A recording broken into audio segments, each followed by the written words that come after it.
أعوذ بالله السميع العليم من الشيطان الرجيم من همزه ونفخه ونفثه بسم الله الرحمن الرحيم ألف لام ميم تنزيل الكتاب لا ريب فيه من رب العالمين أم يقولون افتراه بل هو الحق من ربك لتنذر قوما ما أتاهم من نذير من قبلك لعلهم يهتدون الله الذي خلق السماوات والأرض وما بينهما في 6 أيام ثم استوى على العرش ما لكم من دونه من ولي ولا شفيع أفلا تتذكرون الف لام میم حروف مقطعات اللہ تعالیٰ ان کی مراد کو جانتا ہے. تنزیل یہ نازل ہونا ہے الکتاب کتاب کا. لا ریب نہیں ہے کسی قسم کا شک تھی اس کتاب میں. من سے رب العالمین تمام جہاں. ہم یا یقولون وہ کہتے ہیں افتراہ اس نے گڑھ دیا ہے اس کو. بلکہ ہوا وہ الحق و حق ہے من سے رب کا تیرے رب سے. یہ تم تیرا تاکہ تو ڈرائے قوم ایسی قوم کو ماں نہیں عطا ہوں آئے ان کے پاس من کوئی نذیر ڈرانے والا من سے قبل کا آپ سے پہلے لعلہم شاید کہ وہ تاکہ وہ یہتدون ہدایت پا جائے. اللہ تعالیٰ الذی وہ ذات ہے خلق جس نے پیدا کیا سماوات آسمانوں کو والارض اور زمین وما اور اس کو بینہما جو ان دونوں کے درمیان فی میں ستۃ ایام 6 دن. ثم پھر استوا وہ بلند ہوا علی پر العرش عرش ما نہیں ہے لکم تمہارے لیے من کوئی دونی اس کے سوا من ولی کوئی دوست ولا شفیع ورنہ سفارشی افلا تتذکرون بس کیوں نہیں تم نصیحت کرتے. الف لام میم اللہ تعالیٰ ان کی مراد کو جانتا ہے. تنزیل الکتاب لا ریب فیہ من رب العالمین نازل ہونا ہے کتاب کا رب العالمین کی طرف سے اس میں کوئی شک نہیں. ہم یقولون افترا یا وہ کہتے ہیں کہ اس نے اس کتاب کو گڑھ دیا ہے. بل هو الحق من ربک بلکہ وہ تو حق ہے تیرے رب کی طرف سے.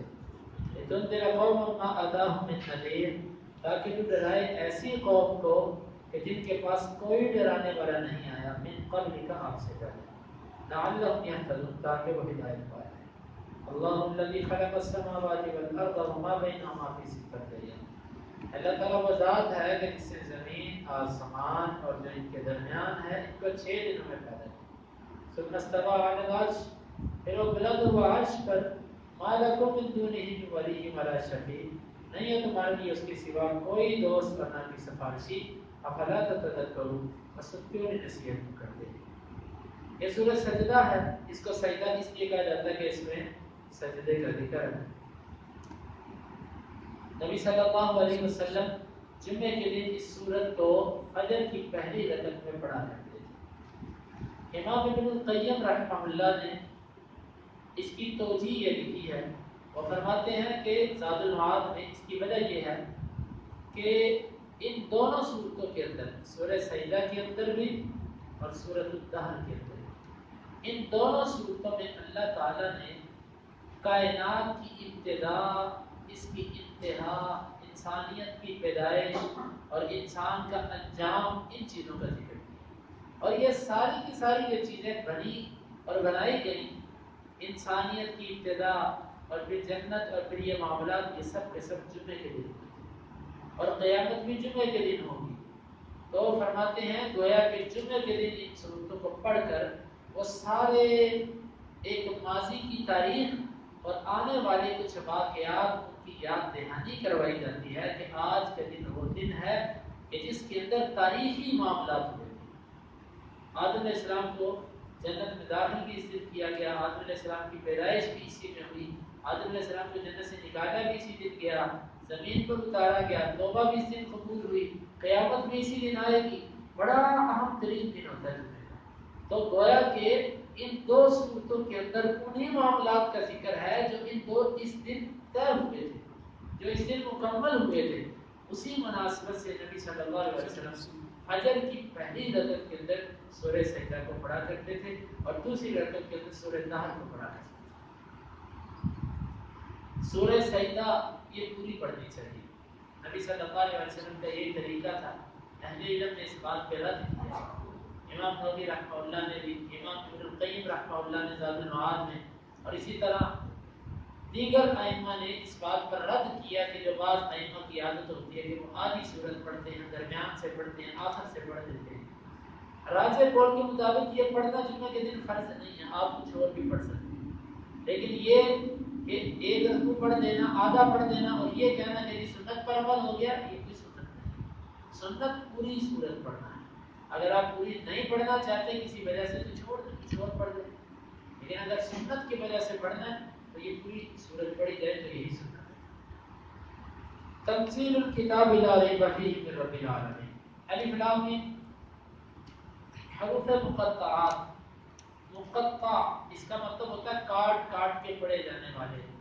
عام طور پر ہوتا یہ ہے کہ جب چند حروف کو ملا کر لکھا جائے تو ان کو پڑھا بھی ملا کر جاتا ہے، لیکن یہ حروف ایسے ہیں کہ لکھا تو ان کو ملا کر جاتا ہے لیکن پڑھا پھر بھی کاٹ کاٹ کے جاتا ہے، اسی لیے ان کا نام حروف مقطعات رکھا گیا۔ راجح قول کے مطابق اس پر یہ کہا جائے گا اللہ تعالیٰ ان کی مراد کو جانتا ہے۔ تنزیل الکتاب لا ریب فیہ من رب العالمین، سب سے پہلے قرآن مجید کی تصدیق کہ یہ کتاب رب العالمین کی طرف سے، لا ریب فیہ اس میں کوئی شک نہیں۔ مشرکین کے اعتراض کا جواب تھا کہ اس نے خود گڑھ دیا، فرمایا نہیں، رب العالمین کی طرف سے لا ریب فیہ، اس میں کوئی شک نہیں۔ دو مطلب اس کے، ایک تو اس کتاب کے اللہ رب العزت کی طرف سے نازل ہونے میں کوئی شک نہیں کہ یہ کتاب نازل اللہ تعالیٰ کی طرف سے، اور دوسرا مطلب اس کا یہ ہے کہ اس کتاب کے اندر جو باتیں لکھی ہیں، جو احکامات ہیں، جو ماضی یا آئندہ ہونے والے کچھ واقعات کا ذکر ہے، اس میں کسی قسم کا شک نہیں ہو سکتا۔ یہ اتنی سچی کتاب ہے کہ اس کے کسی حکم، کسی فیصلے پر شک نہیں کیا جا سکتا، رب العالمین کی طرف سے یہ نازل ہے۔ ام یقولون افترا، ام اس کا معنی بلکہ بھی ہو سکتا ہے اور یا بھی ہو سکتا ہے، دونوں طرح ہو سکتا ہے۔ کچھ گرامر کی باریکیاں ہیں جس میں نہیں جانا چاہتا، پر معنی دونوں طرح کیا جا سکتا ہے۔ ام یقولون افترا، یا وہ کہتے ہیں کہ اس نے خود گڑھ دیا ہے، کافر کہتے ہیں کہ یہ قرآن مجید اس نبی صلی اللہ علیہ وسلم نے خود گڑھ دیا ہے۔ اللہ تعالیٰ فرماتے ہیں بل هو الحق من ربک، بلکہ وہ تیرے رب کی طرف سے حق ہے، اس کا نزول، اس کا آنا تیرے رب کی طرف سے اور وہ حق ہے۔ کیوں نازل ہوا؟ لتنذر قوما ما اتاهم من نذیر من قبلک لعلهم يهتدون، تاکہ آپ اس کتاب سے ڈراؤ ایسی قوم کو ما اتاهم من نذیر من قبلک، آپ سے پہلے ان کے پاس کوئی ڈرانے والا نہیں ہے۔ اس قرآن مجید کی اصل اللہ تعالیٰ نے جو نازل کیا اس کو وہ اسی لیے کیا کہ اس سے لوگوں کو ڈرایا جائے، کافروں کو ڈرایا جاتا ہے، نافرمانوں کو ڈرایا جاتا ہے اور مومنوں کو خوشخبریاں دی جاتی ہیں۔ یہ ہے قرآن مجید کے نزول کا مقصد۔ اب تعویذ بنانا یا اس قرآن مجید کو ویسے کسی مقصد کے لیے رکھ لینا، یہ قرآن مجید کا مقصد ہے۔ اور بندے کو کب سمجھ آئے گی کہ قرآن مجھے ڈراتا ہے؟ جب اس کا ترجمہ آتا ہو سمجھ آتی ہے۔ جب ایک بندے نے ترجمہ ہی نہیں پڑھا اس بیچارے کو کیا پتا کہ قرآن مجھے کیا کہہ رہا ہے؟ تو گویا کہ قرآن مجید کا ترجمہ بڑا ضروری ہے۔ جو بندہ قرآن مجید تو پڑھتا ہے لیکن ترجمہ نہیں پڑھتا، اس بیچارے کو پتہ ہی نہیں کہ قرآن کے اندر اللہ تعالیٰ نے فرمایا ہے۔ ایسے بندے کو ایک ایک حرف پڑھنے پر نیکیاں تو ضرور ملتی ہیں، لیکن اس بیچارے کو زندگی کے اندر انقلاب اور تبدیلی خالی قرآن مجید کو پڑھ لینے سے نہیں آتی۔ ہاں اللہ رب العزت برکات ضرور اس بندے کو دیتے ہیں پڑھنے کی، لیکن ایک بندہ سمجھ کے پڑھے، ایک بندہ بغیر سمجھ کے پڑھے، دونوں کے اندر بڑا فرق ہوتا ہے، بہت فرق ہے دونوں کے اندر۔ فرمایا کہ یہ تیرے رب کی طرف سے حق ہے تاکہ آپ ایسی قوم کو ڈراؤ کہ جن کے پاس آپ سے پہلے کوئی ڈرانے والا نہیں۔ عرب کی قوم جو ہے، ویسے تو عربوں کے اندر کچھ ایسے نبی آئے ہیں جو عرب تھے، اسماعیل علیہ السلام، اسی طرح ہود اور صالح اور اسی طرح شعیب، یہ 4 نبی عربوں کے اندر آئے ہیں۔ لیکن خالصتاً مکے کی بستی میں اسماعیل علیہ السلام کے بعد کوئی نبی نہیں آیا، اس میں نبی صلی اللہ علیہ وسلم نہیں آئے تھے۔ تو گویا کہ ہزاروں سال گزر چکے تھے، اس بستی میں کوئی ڈرانے والا نہیں آیا تھا، اس لیے ہم نے اسی بستی میں آخری نبی کا اس بستی سے انتخاب کیا۔ یہ بھی معنی اس کا ہے، بعض لوگ اس کا غلط مطلب لیتے ہیں، جس کی تفصیل ویسے ہم سورہ یاسین میں کر چکے ہیں۔ وہ یہ کہتے ہیں کہ آپ صلی اللہ علیہ وسلم صرف عربوں کے نبی ہیں، کیوں؟ آپ کے قرآن میں لکھا ہوا ہے تم تیرا قوم ما اتاہم من نبی، آپ ایسی قوم کو ڈراؤ گے جن کے بعد ڈرانے والا کوئی نہیں آیا۔ تو یہودیوں کے پاس بھی آیا، عیسائیوں کے پاس بھی آیا، ہاں عرب والے تھے جن کے پاس نہیں آیا تھا، تو یہ نبوت بھی صرف عرب کے لیے، پوری دنیا کے لیے نہیں۔ اس کا جواب ہم وہاں پر دے چکے ہیں کہ یہ بات، ان کا یہ اعتراض غلط ہے۔ خاص طور پر اول بعثت اگر کسی قوم کی طرف ہو جائے تو اس کا یہ مطلب نہیں ہوتا کہ وہ دعوت کسی اور قوم کے لیے دے۔ کیوں؟ دوسرے مقام پہ اللہ تعالیٰ نے فرما دیا کہ اپنے آپ کو تمام جہانوں کے لیے رحمت بنا ہے، اور حدیث کے اندر بھی آتا ہے بعثت الی الناس کافہ، مجھے سب کے سب لوگوں کی طرف بھیجا گیا۔ ہاں یہاں پر ابتدائی بعثت کا ذکر ہے، ابتداءً ہم نے آپ کو ایسی قوم کے لیے منتخب کیا کہ جن کے پاس بالکل ڈرانے والا کوئی نہیں آیا، یہ ابتدائی بعثت کا ذکر ہے، اور بھی اس کے جوابات وہاں پر دیے جا چکے ہیں۔ لعلہم یہتدون، ہم نے آپ کو اس لیے بھیجا تاکہ یہ قوم ہدایت پا جائے، یہ ہے نبی کے آنے کا مقصد کہ لوگ ہدایت پا جائیں۔ اگر لوگ ہدایت نہ پائیں تو پھر نبی صلی اللہ علیہ وسلم کے آنے کے مقصد کو انہوں نے سمجھا نہیں۔ اللہ الذی خلق السماوات والارض وما بینہما فی ستۃ ایام، اللہ تعالیٰ وہ ذات ہے کہ جس نے زمین اور آسمان اور اس کے اندر جو کچھ ہے اس کو 6 دنوں میں بنایا۔ 6 دنوں سے کون سے دن مراد؟ بعض مفسرین کہتے ہیں اسے نوری دن مراد۔ نوری دن کتنا ہوتا ہے؟ اس طرح کے دوسرے مقام آئے گا ان یوما عند ربک کألف سنۃ مما تعدون، ایک دن اللہ کے ہاں تمہارے شمار کے 1000 سال کے برابر ہوتا ہے۔ گویا کہ وہ یہ کہنا چاہتے ہیں کہ زمین و آسمان کو جن 6 دنوں میں اللہ تعالیٰ نے بنایا وہ ہمارے دن نہیں ہیں، بلکہ وہ 6000 سال ہیں۔ یہ بات علماء کا مطلب ہے۔ اللہ عالم بالصواب، درست بات اللہ تعالیٰ جانتے ہیں، ہمیں یہ بات درست نہیں لگتی۔ راجع یہی ہے کہ اس سے ہمارے ہی دن مراد۔ پہلا قرینہ تو اس میں یہ ہے کہ قرآن جب بھی گفتگو کرتا ہے تو وہ ہمارے عرف کے مطابق کرتا ہے۔ جو چیز ہمارے معاشرے میں معروف ہوتی ہے، جس کو ہم پہچانتے ہوتے ہیں، قرآن اس کے مطابق بات کرتا ہے۔ قرآن وہ باتیں نہیں کرتا کہ جو ہمارے معاشرے کے اندر ایک اصطلاح ہے، قرآن اس کے مطابق باتیں کرے۔ ہمارے معاشرے میں دن جس کو کہتے ہیں قرآن نے اسی کے مطابق بات کی۔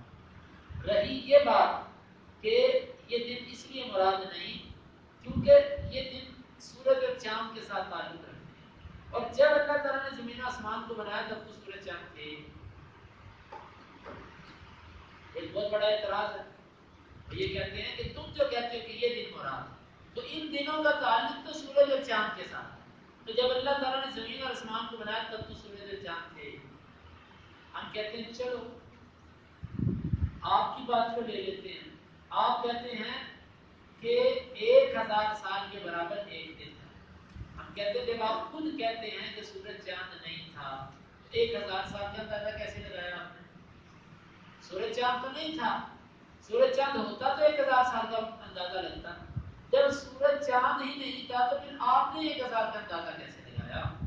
وہ 6000 سال کیسے بن گئے؟ سورج چاند تو تب بھی نہیں تھا۔ تو اس لیے ایک تکلف ہے، اور اس میں بڑے علماء اس کے قائل ہیں۔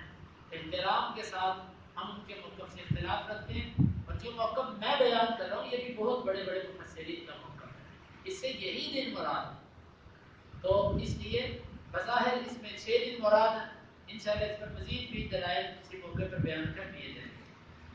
ثم استوى على العرش، پھر اللہ تعالیٰ عرش پر مستوی ہوا. استوا کا معنی بلند ہونا. اللہ تعالیٰ، ہمارا یہ عقیدہ ہے، اہل السنہ کا، محدثین کا، صحابہ کا، نبی صلی اللہ علیہ وسلم کا یہ عقیدہ ہے کہ اللہ رب العزت نے زمین و آسمان کو بنایا اور پھر اللہ تعالیٰ عرش پر بلند ہوا جس طرح اس کی شان کے لائق ہے. وہ کیسے بلند ہوا؟ جس طرح اس کی شان کے لائق. بہت سارے ہمارے قرب و جوار میں پائے جانے والے لوگ وہ استوا کا معنی بلند ہونا نہیں کرتے. وہ کہتے ہیں اس کا معنی غلبہ پایا. اللہ تعالیٰ نے عرش کو بنایا اور اس پر غلبہ پایا. یہ وہ معنی ہے جو اشاعرہ، ماتریدیہ اور تابعینی لوگ کرتے ہیں کہ اللہ غالب ہو گیا، پھر اللہ نے قبضہ کر لیا عرش پر. بھائی کیا اس سے پہلے اللہ تعالیٰ کا عرش پر قبضہ نہیں تھا؟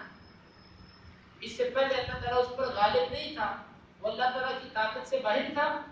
یہ معنی غلط ہے. اصل میں وہ کہتے تھے استوا نہیں ہو سکتا. استوا کیوں نہیں مانا ہو سکتا؟ کیونکہ اگر استوا مانے تو اللہ تعالیٰ کی حرکت لازم ہے کہ اللہ نیچے سے اوپر گیا. اچھا پھر کیا ہوا؟ یہ مشابہت ہو جائے گی. ہم بھی حرکت کرتے ہیں، اللہ بھی حرکت کرتے ہیں، تو یہ مشابہت ہو. حالانکہ یہ انتہائی غیر معقول ایک بات ہے کہ جس کو آج تک کوئی عقل والا بندہ سمجھ نہیں سکتا.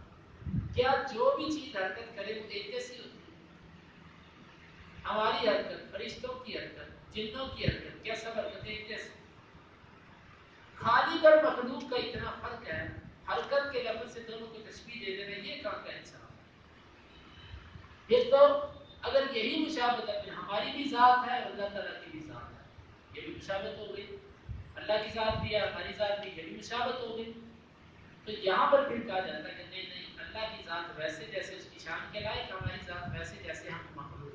تو یہی جواب وہاں پر ہے، یہی جواب وہاں پر ہے. اللہ تعالیٰ بلند ہوا ہمارے بلند ہونے کی طرح نہیں، بلکہ جس طرح اس کی شان کے لائق اسی طرح بلند. اور انہوں نے قرآن کے استوا کے معنی استولا، غالب آیا، یہ تعویل ہے جو وہ کرتے ہیں. پھر اللہ تعالیٰ عرش پر بلند ہوا. عرش اللہ کی مخلوقوں میں سے ایک مخلوق ہے، بہت بڑی مخلوق ہے اللہ رب العزت کی. ما لکم من دونہ من ولی ولا شفیع افلا تذکرون. نہیں ہے تمہارے لیے اس اللہ تعالیٰ کے سوا کسی قسم کا دوست اور نہ کوئی سفارشی. بس تم نصیحت کیوں نہیں پکڑتے؟ اللہ رب العزت وہ ایسی عظیم ذات ہے، نہ اس کے ہاں کوئی سفارشی چل سکتا ہے. سفارشی سے مراد وہ سفارشی جو اس کی اجازت کے بغیر سفارش کرنے والا، کوئی نہیں ہو سکتا. اور نہ اس کا کوئی دوست کہ جو تمہیں مشکل گھڑی سے نکال دے، اللہ تعالیٰ کے کسی فیصلے کو وہ سفارش کر کے ٹلوا دے، یہ نہیں ہو سکتا. تو ان آیات کے اندر اللہ رب العزت نے قرآن مجید کا اپنی طرف سے نازل ہونا بیان کیا، اور اللہ رب العزت نے اس میں زمین و آسمان کی پیدائش اور اپنی قدرت کا ذکر فرمایا. اللہ تعالیٰ نے اس پر عمل کی توفیق عطا فرمائے. الف لام میم. اللہ تعالیٰ ان کی مراد کو جانتا ہے. تنزیل الکتاب، نازل ہونا ہے کتاب کا، لا ریب فیہ من رب العالمین، اس میں کوئی شک نہیں، رب العالمین کی طرف سے.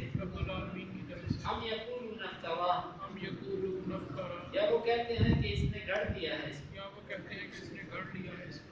بل هو الحق من ربک، بلکہ وہ حق ہے تیرے رب کی طرف سے. لتنذر قوما، تاکہ آپ ڈرائیں ایسی قوم کو، ما آتاہم من نذیر، نہیں آیا ان کے پاس کوئی ڈرانے والا، من قبلک، آپ سے پہلے، لعلہم یہتدون، تاکہ وہ ہدایت پا جائیں.